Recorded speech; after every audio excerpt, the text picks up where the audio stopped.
Guys, welcome back to our channel. আজ হলো new year, তো সবাইকে হ্যাপি নিউ ইয়ার।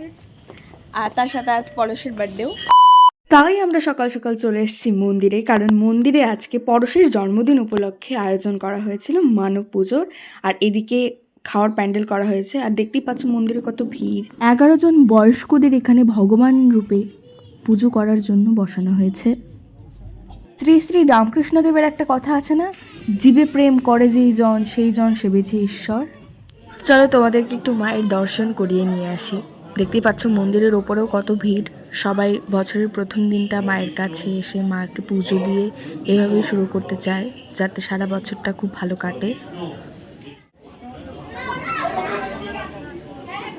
পুজো শেষে সবার হাতে কম্বল তুলে দেওয়া হবে, তাই এখানে কিছু কম্বল নিয়ে আসা হয়েছে। সেদিন আলিপুরদুয়ারের বিধায়ক সুমন কাঞ্জিলাল, পৌরসভার চেয়ারম্যান, ভাইস চেয়ারম্যান সবাই এখানে উপস্থিত ছিল। তারাও এই মানব পুজোয় অংশগ্রহণ করেছিল। ওই 11 জন মানুষকে দেবতার আসনে বসিয়ে প্রথমে তাদের পা গঙ্গা জল দিয়ে ধোয়ানো হয়, তারপরে নতুন টাওয়াল দিয়ে তাদের পা মুছিয়ে দেওয়া হয় এবং কপালে তিলক দেওয়া হয়। এরপর তাদের গলায় ফুলের মালা পরানো হয় এবং প্রদীপ জ্বালিয়ে আরতি করা হয়।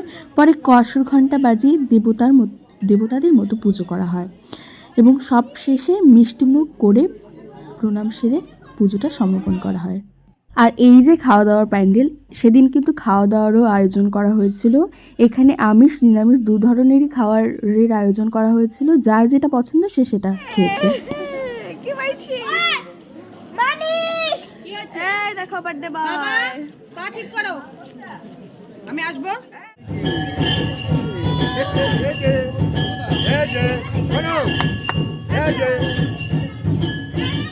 আর এই যে পরশ আর সংগ্রাম, এদেরকে দেখতেই পাচ্ছ, এরা মন্দিরের ওপরে কিন্তু একদম পুরো রেডি, কখন এরা কম্বল বিতরণে বসবে। আর দেখতেই পাচ্ছ এদের দুই ভাইয়ের মুখ কতটা, মানে এরা যে কতটা আনন্দে আছে, তাদের মুখটা দেখলেই বোঝা যাচ্ছে, তাদের এক্সপ্রেশনসগুলো দেখলেই বোঝা যাচ্ছে এরা কতটা খুশি। তারপরে আমরা দুজন মিলে চলে এসেছিলাম জয়দুর্গাতে মিষ্টি নিতে, কারণ দুপুরবেলা ওকে যে খেতে দেওয়া হবে সেখানে মিষ্টিটাই নেওয়া হয়নি আমাদের। আর এখানে দেখতেই পাচ্ছ বৌমনি, মা, এরা সবাই পরশের দুপুরবেলা যে খাবে সেই থালাটা রেডি করছে। তারপর একে একে পরশের ঠাম, দিদুন, দাদা, বাবা, মা সবাই মিলে আশীর্বাদটা দিয়ে দিল, কারণ অনেকটা আমাদের লেট হয়ে গেছিলো মানে দুপুরের ওই আশীর্বাদের পর্বটা মেটাতে। তারপরে আর খাওয়া দাওয়ার ক্লিপগুলো ঠিকমতো নেওয়া হয়নি। দেখতেই পাচ্ছ মানে আমরা এতটা টায়ার্ড হয়ে গেছিলাম পরে, কারণ সে সকাল থেকেই চলছে, আজ মানে আমাদের দিনটা শুরু হয়ে গেছিলো সেদিন। তো তাই আর সেদিনকার পরের ক্লিপগুলো নেওয়া হয়নি। তো যাই হোক, পরশের রাত্রের কিন্তু বার্থডেটা আরও খুব জাঁকজমক করে পালন করা হয়েছিল।